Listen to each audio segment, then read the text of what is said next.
Assalamualaikum warahmatullahi wabarakatuh. Saya Della Safira dari kelas 11 MIPA 1, mata pelajaran Pendidikan Kewarganegaraan SMA Negeri 1 Tanah Abang.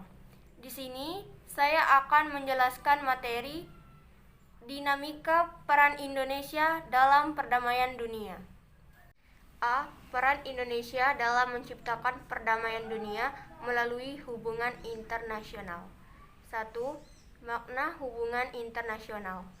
Hubungan internasional merupakan salah satu jawaban bagi persoalan yang dialami oleh suatu negara.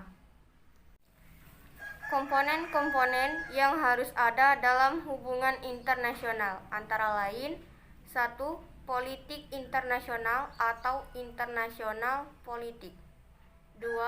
Studi tentang peristiwa internasional atau the study of foreign affairs. 3. Hukum internasional atau international law. 4. Organisasi administrasi internasional atau International Organization of Administration.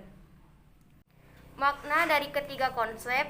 A. Politik luar negeri adalah seperangkat cara atau kebijakan yang dilakukan oleh suatu negara untuk mengadakan hubungan dengan negara lain dengan tujuan untuk tercapainya tujuan negara serta kepentingan nasional negara yang bersangkutan. B. Hubungan luar negeri adalah keseluruhan hubungan yang dijalankan oleh suatu negara dengan semua pihak yang tidak tunduk pada kedaulatannya. C. Politik internasional adalah politik antar negara yang mencakup kepentingan dan tindakan beberapa atau semua negara serta proses interaksi antar negara maupun antar negara dengan organisasi internasional. Ruang lingkup hubungan internasional terletak dalam dua bidang. 1. Bidang publik yang meliputi politik internasional, politik luar negeri, pertahanan dan keamanan, hukum internasional, diplomasi, organisasi internasional, dan kejahatan internasional. 2. Bidang privat meliputi ekonomi dan moneter internasional, ilmu pengetahuan, dan turisme atau kepariwisataan. Hubungan internasional diarahkan untuk hal-hal: A. Pembentukan suatu negara Republik Indonesia yang berbentuk negara kesatuan dan negara kebangsaan yang demokratis. B. Pembentukan satu masyarakat yang adil dan makmur secara material ataupun spiritual dalam wadah negara kesatuan Republik Indonesia. C. Pembentukan satu persahabatan yang baik antara Republik Indonesia dan semua negara di dunia. D. Mempertahankan kemerdekaan bangsa dan menjaga keselamatan negara. E. Memperoleh barang-barang yang diperlukan dari luar untuk memperbesar kemakmuran rakyat. F. Meningkatkan perdamaian internasional. G. Meningkatkan persaudaraan segala bangsa sebagai pelaksanaan cita-cita yang tersimpul di dalam Pancasila, dasar dan filsafah negara kita. 3. Politik luar negeri Indonesia dalam menjalin hubungan internasional.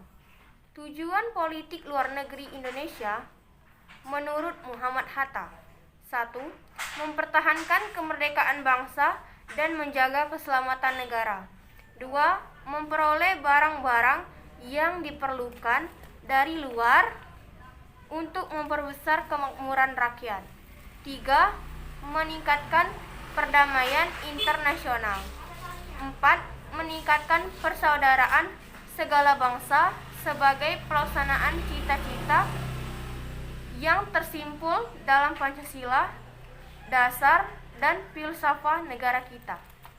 Hal ini dapat dilihat dari peristiwa-peristiwa di bawah ini dengan jelas menggambarkan bentuk kerjasama yang dikembangkan bangsa Indonesia. A. Indonesia menjadi anggota Perserikatan Bangsa-Bangsa atau PBB yang ke-60 pada tanggal 28 September 1950. B. Memprakarsai penyelenggaraan Konferensi Asia Afrika atau KAA pada tahun 1955 yang melahirkan semangat dan solidaritas negara-negara Asia Afrika yang kemudian melahirkan Dasar-Sila Bandung. C. Keaktifan Indonesia sebagai salah satu pendiri Gerakan Non-Blok atau GNB pada tahun 1961. Bahkan pada tahun 1992 dalam konferensi negara-negara non-blok yang berlangsung di Jakarta, Indonesia ditunjuk menjadi ketua GNB. D. Terlibat langsung dalam misi perdamaian Dewan Keamanan PBB dengan mengirimkan pasukan Garuda ke negara-negara yang dilanda konflik seperti Kongo, Vietnam, Kamboja, Bosnia, dan sebagainya. E. Indonesia menjadi salah satu pendiri ASEAN atau Association of South East Asian Nations. F. Ikut serta dalam setiap pesta olahraga internasional melalui dari SEA Games, ASEAN Games, Olimpiade, dan sebagainya. G. Indonesia aktif juga dalam beberapa organisasi internasional lainnya. H. Menyelenggarakan hubungan diplomatik dengan berbagai negara yang ditandai dengan pertukaran perwakilan diplomatik dengan negara yang bersangkutan. Itulah penjelasan dari saya, semoga bermanfaat. Saya akhiri. Wassalamualaikum warahmatullahi wabarakatuh.